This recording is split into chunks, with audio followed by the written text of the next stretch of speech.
Hi, so in this video we're going to cover the WJEC Intermediate November 2021 paper. So this is the intermediate tier.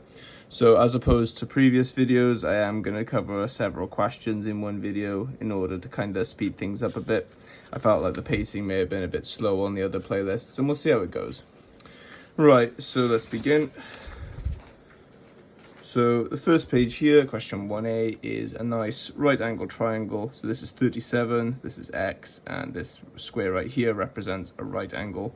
So we know that the angles in a triangle add to 180, so we know that x plus 37 plus 90 is equal to 180. So x plus 127 equals 180, so minusing 127 on both sides, I get that x is equal to 180 minus 127, which is 53 degrees. Okay, for this next one, this is a straight line and a quadrilateral, so a four-sided shape. So there's nothing special about it. It is just a four-sided shape with nothing special about it. No sides the same, no angles the same as far as I can tell. So angle A, this is on a straight line with 129, so I know that A plus 129 equals 180. So if I minus 129 on both sides, I get that A is equal to 51 degrees.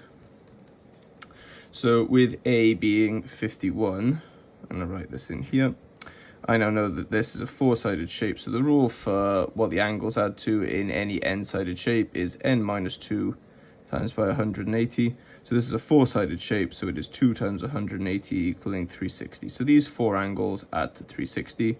So in this case, it is 82 plus 153 plus 51 plus b equals 360. So let's add up 82, 153, and 51. So 82, 51, 153.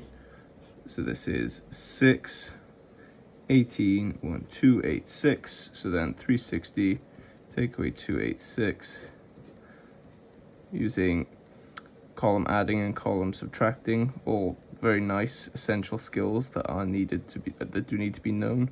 So b is equal to 74 degrees. So 74 degrees. Okay, let's move on. So circle the correct answer. So there is no reason to not do these if they're multiple choice. If you're not 100% certain, do not take a guess, take an educated guess. So in maths, of essentially is synonymous with time. So this, what this actually means is 1/3 times 1/3, which is 1 times 1, and 3 times 3, which is 1/9. So this is 0.02 times 0.08. So generally speaking, it's bad habit to do it like this, but most maths professionals wouldn't do it any other way, really. That's how you would think about it, because it's the easiest way.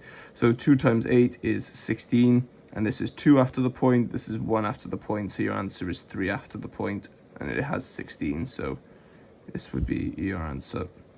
1.5% can be written as any of these 5. So this one, and this one are obviously wrong. It's obviously one of these two.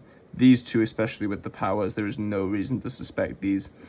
So 1.5%, so 1.5 means 1.5 per 100, so it means 1.5 out of 100, so 1.5 divided by 100, which is 0.015, which is that. Okay, calculate the value of 2/5 times 1/4, so this would be 2 times 1 on top, and 5 times 4, so 20. Notice that this is 1 mark, so you have to simplify it, giving your answer in simplest form. So this would be 1/10. So to simplify a fraction, you simply look at it and say, what times table has both of these numbers? So what times table has 2's and 20 in it? So it would be the 2's. So how many 2's in 2? 1. How many 2's in 20? 10. Calculate the value of 3 cubed divided by 2 squared. So 3 cubed means 3 times 3 times 3, which is 27. 2 squared means 2 times 2, which is 4. So what we're actually calculating is 27 divided by 4. And as with any divide, what we use is the bus stop. So how many 4's in 2? None. How many 4's in 27? That would be 6, with how much left over? It would be 3. So how many 4's in 30? So we can get to 28 with 7, with 2 left over. How many 4's in 20? That is 5. So your answer is 6.75.